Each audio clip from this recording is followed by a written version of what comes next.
পরে 5ই আগস্টের পরে একটি নতুন কমিটি ঘোষণা করা হলো।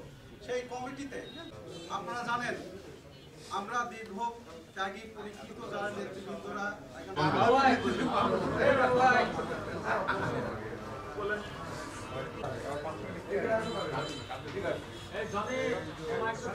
আমরা তাদেরকে ফুলের শুভেচ্ছা জানিয়েছিলাম, কিন্তু আমাদের সাথে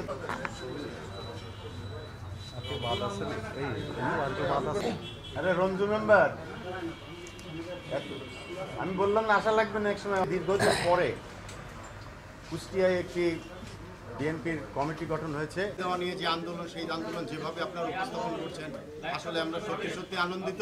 যে এক ব্যক্তি এক পথ, কিন্তু এইখানে যেভাবে একজন ব্যক্তিকে তিন